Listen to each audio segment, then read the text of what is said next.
Imagine acordar em um mundo onde o silêncio é desconfortável, onde a ausência de estímulo é quase dolorosa. Um mundo em que cada instante precisa ser preenchido com sons, movimento e distrações. Caso contrário, as pessoas se sentem perdidas. Agora perceba que esse mundo não é o amanhã, é o dia de hoje. Vivemos em uma época de prazeres ilimitados. A cada segundo surgem novos vídeos, novas músicas são lançadas, novos jogos estreiam, novas temporadas chegam, novas notificações pipocam. A mente moderna está afogada em uma torrente de estímulos. E, no entanto, chamamos isso de liberdade. Mas será mesmo liberdade? Ou o entretenimento se transformou em nossa nova forma de cativeiro? Reflita sobre isto. Qual foi a última vez que você ficou em silêncio sem pegar o celular? Quando foi a última vez que permitiu que o tédio existisse e respirasse? E se o tédio não for o adversário, mas sim o terreno fértil da genialidade? Ao longo da história, as mentes mais brilhantes, desde Aristóteles até a natureza, consideraram a contemplação como a mais elevada atividade humana. Hoje, a contemplação foi substituída pela aquisição. Antes de seguirmos adiante, se você aprecia explorações profundas como esta, inscreva-se no canal, deixe seu like e compartilhe este vídeo. Seu apoio nos ajuda a alcançar mais mentes em busca da verdade em um mundo barulhento. E permaneça comigo até o final, pois a revelação derradeira deste vídeo poderá alterar completamente sua percepção sobre o entretenimento. Agora, vamos investigar como nossa dependência do entretenimento não foi um acaso. Ela foi construída progressivamente, de forma sutil e planejada. O cérebro humano se desenvolveu em um cenário de escassez, não de abundância. Nossos ancestrais lutavam para conseguir alimento, abrigo e propósito. Atualmente, a luta mudou, não mais pela sobrevivência, mas pela atenção. A indústria do entretenimento descobriu algo profundo. Os mesmos mecanismos que nos mantêm vivos, recompensa, curiosidade, novidade, podem ser manipulados. Cada deslize na tela, cada aviso, cada final de episódio com suspense ativa os mesmos circuitos de dopamina que um dia nos impulsionaram a caçar e explorar. O resultado é uma população superestimulada, mas insatisfeita. Pense em quantas vezes as pessoas dizem: "Não tenho tempo para ler", mas de alguma forma encontram horas para maratonar uma série inteira em um fim de semana. Não nos falta tempo, nos falta atenção. E a atenção é a moeda da consciência. Neil Postman, em seu livro profético Amusing Ourselves to Death, Divertir-nos até a Morte, alertou que não estávamos caminhando para o pesadelo da opressão de Orwell, mas para o pesadelo da distração de Huxley. Um mundo onde as pessoas renunciam voluntariamente à sua liberdade, não porque são forçadas, mas porque são entretidas. A tragédia é que Postman escreveu isso antes do surgimento da internet, antes dos smartphones, antes do conteúdo algorítmico. Se ele estivesse vivo hoje, talvez dissesse: "Fomos muito além do mero divertimento. Agora o adoramos." Pergunte a si mesmo: com que frequência consumimos entretenimento não porque queremos, mas porque não suportamos não consumir? Há uma diferença profunda entre assistir a um filme para buscar inspiração e rolar a tela incessantemente porque o silêncio é insuportável. O primeiro enriquece a mente, o segundo a desgasta. O filósofo Theodor Adorno, membro da Escola de Frankfurt, enxergou esse perigo há muito tempo. Ele descreveu a indústria cultural, um sistema onde a arte se transforma em produto, onde a criatividade é produzida em massa e onde as audiências são treinadas, não inspiradas. O entretenimento, nesse sentido, torna-se um sedativo. Ele mantém a sociedade tranquila, previsível e fácil de controlar. As consequências são evidentes por toda parte. A capacidade de atenção diminui, as conversas se tornam superficiais, as ideias são substituídas por modismos, a fronteira entre informação e distração se dissolve, e gradualmente a humanidade começa a esquecer como pensar criticamente. Começamos a confundir estar informado com ser sábio. Mas eis a terrível verdade: o entretenimento constante não nos torna apenas passivos, ele remodela nossos cérebros. Estudos em psicologia cognitiva mostram que a superestimulação enfraquece nossa capacidade de manter a atenção, de adiar a gratificação e até mesmo de experimentar a alegria. Em momentos comuns, quanto mais buscamos estímulos, menos capazes nos tornamos de encontrar sentido. Então pergunte a si mesmo: você está se divertindo ou sendo escravizado pelo entretenimento? Porque cada vez que evitamos o tédio com um clique, reforçamos o hábito de fugir da profundidade. E é na profundidade que a verdade reside. Costumamos imaginar o declínio como algo que ocorre de forma dramática, um império desmoronando, uma cultura em colapso, uma civilização em chamas. Mas o declínio frequentemente começa em silêncio, não com guerras, mas com distrações. Os romanos tinham pão e circo, nós temos Netflix e TikTok. E assim como Roma caiu quando o entretenimento se tornou mais valioso que a virtude, nós também podemos estar nos aproximando de um ponto de ruptura cultural. Na próxima parte, exploraremos como esse vício não apenas reformula indivíduos, mas sociedades inteiras. Como o entretenimento se tornou uma ferramenta de controle moderna e por que libertar-se dele pode ser o ato mais revolucionário de nosso tempo. Quando observamos os grandes movimentos da história, as civilizações surgem não através do conforto, mas da dificuldade. Surgem da disciplina, visão e sacrifício. Contudo, desmoronam quando essas qualidades são substituídas pelo prazer, distração e apatia. Isto não é apenas poético, é uma lei histórica. Os gregos já alertavam. Platão, em A República, descreveu como as sociedades transitam da ordem para o caos quando o prazer se torna a meta suprema. Assim que os cidadãos começam a viver não pela virtude ou pela verdade, mas pelo divertimento e conforto pessoal, a estrutura moral e intelectual que sustenta a cultura começa a desintegrar-se. Ele chamou a isso de tirania do desejo, uma erosão lenta da sabedoria pela indulgência. Nossa sociedade atual adentrou precisamente essa fase. O entretenimento não é mais um complemento da vida, tornou-se o seu centro. A pessoa comum consome hoje mais mídia em um único dia do que um estudioso do século XVIII consumia em um ano. Mas o que estamos consumindo? Sequências intermináveis de imagens, sons e emoções concebidas não para despertar o pensamento, mas para suprimi-lo. O filósofo Aldous Huxley previu que o futuro da opressão não viria do Estado, mas do próprio prazer. Ele concebeu um mundo onde os seres humanos amariam sua servidão, distraídos por um entretenimento constante, perdendo a capacidade de pensamento crítico.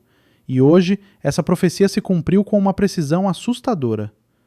Pense em como nossos dispositivos moldam a nossa percepção da realidade. Eles nos treinam para esperar estímulos. A cada poucos segundos, rolamos, deslizamos, clicamos, sempre em busca da próxima explosão de novidade. Mas sob a superfície do prazer reside algo mais sombrio, a dependência. O cérebro se adapta, exigindo mais estímulo apenas para sentir a mesma satisfação. O que antes era agradável torna-se necessário, e o que se torna necessário vira vício. O entretenimento, em sua forma mais pura, já foi arte, um espelho da condição humana. Shakespeare, Beethoven, Michelangelo, suas obras elevavam a consciência, não a entorpeciam. Mas o entretenimento de massa, em contraste, opera através de algoritmos, não de inspiração. Não se preocupa com o significado, apenas com o engajamento. E engajamento, nesta nova economia, é outra palavra para cativeiro. Observe como até a informação se tornou entretenimento. Notícias são apresentadas como espetáculo, educação como performance, espiritualidade como tendência. Tudo precisa ser divertido, rápido e compartilhável. O mundo se torna um teatro de distração e nós, a plateia, jamais deixamos nossos lugares. Não é curioso como o silêncio agora parece ameaçador? Como as pessoas colocam ruído de fundo apenas para adormecer? Esquecemos que o silêncio não é vazio, é presença. O silêncio é a condição do pensamento, e o pensamento é o alicerce da liberdade. Sem ele, tornamo-nos intelectualmente dependentes, esperando que outros nos digam o que pensar, sentir e acreditar. Este é o verdadeiro perigo. Não que o entretenimento divirta, mas que ele substitua a reflexão. Quando perdemos a capacidade de nos sentar em silêncio, perdemos a capacidade de nos conhecermos. E uma sociedade que não pode pensar é uma sociedade que pode ser controlada. O filósofo romano Sêneca disse uma vez: estar em todo lugar é não estar em lugar nenhum. Quão proféticas essas palavras soam na era digital? Estamos conectados a tudo, mas presentes em lugar nenhum. Seguimos a vida de estranhos, mas ignoramos a nossa própria. Somos estimulados por 1000 ilusões, mas famintos por uma única verdade. Considere como isso afeta a criatividade de nossas culturas. A verdadeira criatividade requer espaço, tédio e solidão, os mesmos estados que agora tanto tememos. Sem eles, a arte torna-se repetição, a música vira ruído, e as ideias transformam-se em fragmentos reciclados do que um dia teve significado. O artista moderno muitas vezes compete não em profundidade, mas em atenção. E quando a arte se torna um concurso de atenção, a cultura perde sua alma. Mas esse declínio não é acidental. Há uma lógica econômica por trás dele. O entretenimento mantém as massas dóceis. Uma população distraída questiona menos, consome mais e exige pouco. Em um mundo regido pela atenção, a distração torna-se a mercadoria mais lucrativa. Quanto mais entretidos estamos, menos resistimos. Por isso, o filósofo Herbert Marcuse chamou a sociedade moderna de um mundo unidimensional. Ele argumentou que a tecnologia e a mídia de massa reduzem a experiência humana ao consumo. As pessoas não buscam mais a verdade, mas o conforto. Não perguntam mais o que é certo, mas o que é agradável. E assim, o indivíduo se dissolve na multidão, entretido, mas vazio. Pergunte a si mesmo: qual foi a última vez que o entretenimento realmente o inspirou? Não apenas o divertiu, mas o transformou? Você se lembra de alguma obra de arte, filme ou canção que tenha despertado algo profundo em você? Agora compare isso com o tempo gasto consumindo conteúdo que o deixa sem sentimento algum. Esse vazio não é acidental, ele é intencional.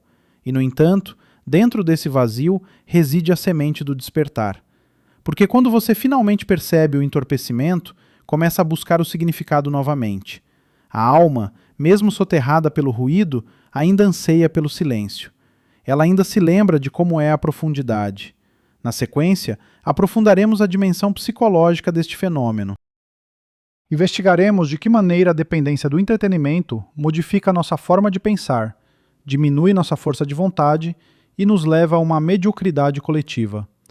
Mais crucialmente, descobriremos como reorientar a própria mente em um mundo desenhado para dispersá-la. Para discernir como o entretenimento molda nossas mentes, é imperativo olhar além do cultural e adentrar a psicologia. O cérebro humano, embora magnífico, nunca foi concebido para a sobrecarga de estímulos que enfrentamos atualmente. Nossos antepassados viviam em ambientes de escassez, pouca comida, pouco ruído, poucas informações. O mundo moderno, em contraste, oferece uma torrente. Chegamos a uma era de obesidade cognitiva, um excesso de estímulos que nos deixa intelectualmente empobrecidos. A neurociência revela uma verdade simples, mas profunda. O cérebro se adapta ao que experimenta repetidamente. Quando treinamos para a novidade constante, ele esquece como permanecer em quietude. A dopamina, o neurotransmissor da motivação e da recompensa, é sequestrada por infinitos microestímulos, notificações, vídeos curtos, manchetes chamativas, reels. Cada rolagem é uma pequena gratificação. Cada curtida é um sussurro químico que diz: continue. Com o tempo, o cérebro começa a ansiar por estímulo, não pelo prazer, mas pela sobrevivência. Não se trata mais de deleite, mas de escapar do desconforto. O tédio se torna insuportável porque expõe o vazio do qual fugimos. É por isso que muitas pessoas não conseguem ficar em silêncio, não conseguem ler uma única página sem verificar o celular, não conseguem terminar um pensamento antes de serem interrompidas por um novo. O resultado é a fragmentação da atenção, da identidade, da própria consciência. Dividimos-nos entre milhares de impressões efêmeras, incapazes de formar conexões profundas ou pensamentos sustentados. Isso não é meramente uma questão pessoal, é civilizacional. Uma cultura que não consegue focar, não consegue criar, e sem criação, o progresso estagna. O psicólogo Mihai Csikszentmihalyi, que introduziu o conceito de flow, descreveu-o como um estado de imersão total, onde a habilidade encontra o desafio e o tempo se desvanece. O flow é o lar do gênio. No entanto, o entretenimento aniquila o flow, porque não exige esforço, luta ou maestria. ele oferece a ilusão da experiência sem a substância da conquista. Isso elucida porque a mente moderna se sente simultaneamente ocupada e vazia, incessantemente ativa, mas raramente viva. Rolamos, consumimos, reagimos, mas raramente pensamos. Nossa energia mental, antes dedicada à criação e contemplação, agora é gasta gerenciando a distração. O filósofo Byung-Chul Han denomina isso a sociedade do cansaço, onde as pessoas estão exaustas não pelo trabalho, mas pela superestimulação, por muitos inputs e pouco significado, o que acarreta profundas consequências para a nossa vida interior. A dependência do entretenimento deteriora não apenas o foco, mas também a empatia. Quando cada imagem, história ou tragédia se torna apenas mais um conteúdo, a alma se dessensibiliza. Testemunhamos o sofrimento através de telas, mas sentimos menos. Quando tudo vira espetáculo, nada mais parece sagrado. As redes sociais transformaram até a emoção humana em performance. As pessoas não sentem mais, exibem sentimentos. Alegria, tristeza, indignação tornam-se mercadorias na economia da atenção. O filósofo Guy Debord previu isso na Sociedade do Espetáculo, onde alertava que nos tempos modernos o mundo real é substituído por uma mera representação. E uma vez que a representação se torna mais importante que a realidade, a própria verdade torna-se irrelevante. Pergunte a si mesmo, com que frequência você se envolve com algo simplesmente porque todo mundo faz? Com que frequência você consome sem intenção? Não porque se importa, mas porque está ali. É assim que o entretenimento em massa molda o pensamento. Não através do controle, mas da conformidade. Quando todos assistem às mesmas coisas, riem das mesmas piadas, temem os mesmos inimigos e desejam os mesmos prazeres, a individualidade se dissolve em hipnose coletiva. A tragédia é que a maioria das pessoas confunde isso com liberdade. Acreditam que escolha equivale à liberdade. Mas 1000 escolhas superficiais não tornam ninguém livre, apenas aprofundam a ilusão de autonomia. A verdadeira liberdade começa quando você escolhe o que não consumir. Essa dependência também enfraquece a força de vontade, pedra angular da evolução pessoal. Cada vez que optamos pelo prazer fácil em detrimento do desafio significativo, treinamos o cérebro para evitar o desconforto. Condicionamo-nos à passividade, e a passividade multiplicada por milhões leva à estagnação cultural. Nietzsche advertiu que o conforto é o inimigo da grandeza. Ele acreditava que a luta, a solidão e até o sofrimento eram as fornalhas onde o espírito humano é forjado. No entanto, na era do entretenimento, evitamos todos os três. Buscamos conforto constante, gratificação instantânea, distração incessante, prazer perpétuo e, ao fazê-lo, perdemos as qualidades que nos tornam humanos: resiliência, profundidade, propósito. O entretenimento, quando usado com sabedoria, pode inspirar. Todavia, quando consumido sem critério, ele nos transforma em meros espectadores da nossa própria existência. Assumimos uma postura passiva, observando o mundo se desenrolar sem qualquer iniciativa para moldá-lo. Passamos a confundir viver com o simples ato de observar. Então reflita: está a viver a sua própria história ou a assistir a de outra pessoa? Está a cultivar a sua mente ou a permitir que ela seja programada por algoritmos concebidos para o manter em ciclos incessantes? A verdade é que cada instante que dedica a um entretenimento sem sentido é um tempo roubado ao seu desenvolvimento. O tempo perdido em distrações é o tempo que poderia ter sido empregue para crescer, criar, aprender ou amar. No entanto, há esperança. A mente humana, por mais condicionada que esteja, consegue sempre despertar. A consciência é a primeira insurreição. Depois de desvendar os mecanismos da manipulação, é possível libertar-se. A questão primordial não é se o entretenimento é maléfico, mas sim se esquecemos como utilizá-lo de forma consciente. Na fase final, desvendaremos o caminho a seguir. Como recuperar o foco, restaurar a capacidade intelectual e reencontrar o valor sagrado da atenção. E a derradeira descoberta talvez redefina o que significa viver plenamente num mundo viciado em diversões. Para nos libertarmos do vício do entretenimento, é imprescindível começar por compreender o que ele nos subtraiu: o silêncio, a profundidade, a presença e a relação quase espiritual que outrora existia com o próprio pensamento. Os seres humanos não foram concebidos para se comportarem como consumidores passivos de um burburinho incessante. Fomos criados para sonhar, para meditar, para edificar. A tragédia da nossa era reside na troca da criação pela consumição, da consciência pela desconcentração, da sabedoria pelo divertimento. Porém, em cada dependência reside a probabilidade de uma metamorfose.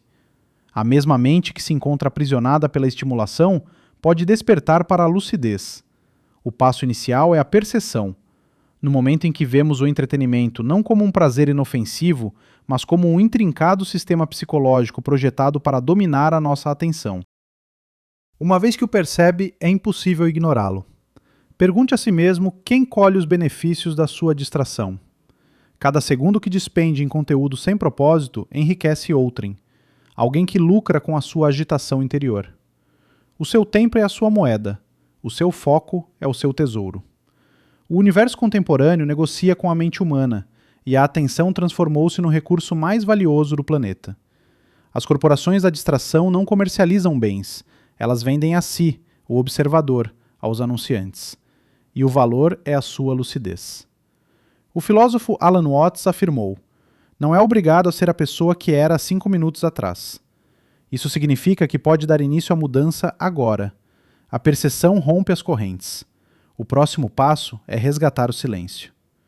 O silêncio não representa o vazio, é o espaço onde a verdade se manifesta. No silêncio, a mente reorganiza-se, recupera e readquire a sua força. Tente passar um dia inteiro sem entretenimento, sem ecrãs, sem música, sem ruído de fundo. Observe o que ocorre. A princípio, o silêncio pode parecer insuportável, pois o confronta consigo mesmo, com os seus medos, os seus anseios, a sua confusão. Mas se persistir, algo extraordinário sucede. A clareza desponta, o caos da distração esmorece e começa a ouvir novamente os seus próprios pensamentos. Este é o berço da inteligência, não a informação, mas a autoanálise. Grandes pensadores, de Marco Aurélio a Carl Jung, tinham esta compreensão. Eles sabiam que a sabedoria não provém de estímulos externos, mas da observação interior. Jung escreveu certa vez: quem olha para fora, sonha. Quem olha para dentro, acorda. A dependência do entretenimento mantém a humanidade num estado de sonolência. A reflexão a desperta. Para reconstruir uma cultura inteligente e consciente, é imperativo restabelecer a nossa ligação com a profundidade. Leia livros que o desafiam. Assista a filmes que o tocam, não apenas que o divertem. Escute músicas que o fazem sentir, não apenas reagir. Procure arte que amplie a sua percepção da vida, não que meramente o desvie dela. Isso não implica rejeitar o entretenimento por completo. A verdadeira arte e a narrativa sempre desempenharam um papel fundamental na experiência humana. O que realmente importa é como nos relacionamos com elas, consciente ou inconscientemente. O entretenimento consciente nutre, o consumo inconsciente entorpece. A fronteira entre os dois reside na consciência. Devemos também aprender a valorizar o tédio. Mais uma vez, o tédio não é um vazio, é uma ligação. Ele une a superfície agitada da mente às suas camadas mais profundas. Muitos dos maiores discernimentos da história surgiram de momentos de quietude e solidão. A teoria da relatividade de Einstein, a lei da gravidade de Newton, os romances profundos de Dostoiévski, tudo isso emergiu não do tumulto, mas da introspeção.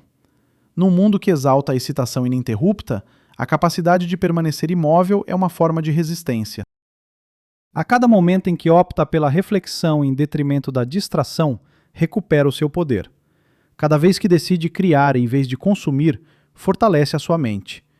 Cada silêncio que aceita torna-se uma declaração de alforria. No entanto, há uma dimensão espiritual mais profunda nessa transformação. A adicção ao entretenimento é, na sua essência, um sintoma de uma carência mais profunda, a carência de sentido. As pessoas não perseguem um estímulo constante por estarem realizadas, mas sim por sentirem um vazio. O divertimento, muitas vezes, serve de disfarce para fugir ao abismo interior. No entanto, esse vazio não é o nosso antagonista. É, na verdade, uma porta. Ao cessar a fuga da vacuidade, percebemos que o que tentávamos preencher não era uma carência, mas sim um espaço reservado à própria consciência. O sentido da vida não é algo que nos é concedido pelo mundo, mas sim uma criação pessoal que emana da nossa capacidade de estar conscientes. Quanto maior a nossa presença no momento, mais rica a vida se torna, mesmo na sua simplicidade.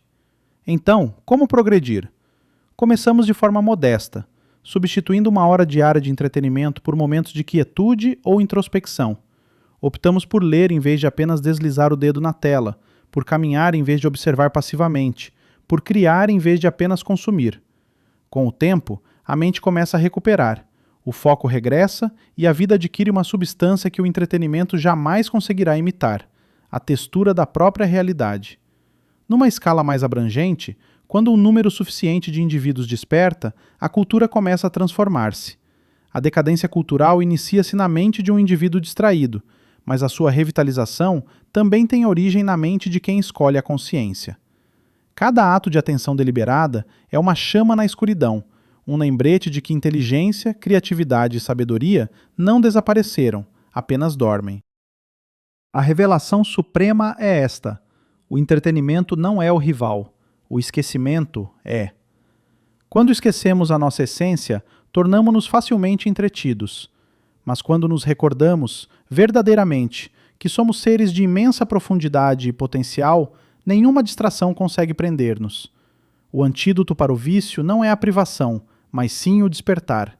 Despertar significa ver com clareza, e uma vez que se vê, não é possível regressar à cegueira.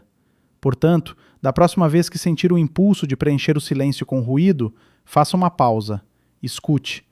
Em algum lugar, sob a superfície da distração, o seu verdadeiro eu aguarda, não para ser entretido, mas para ser despertado.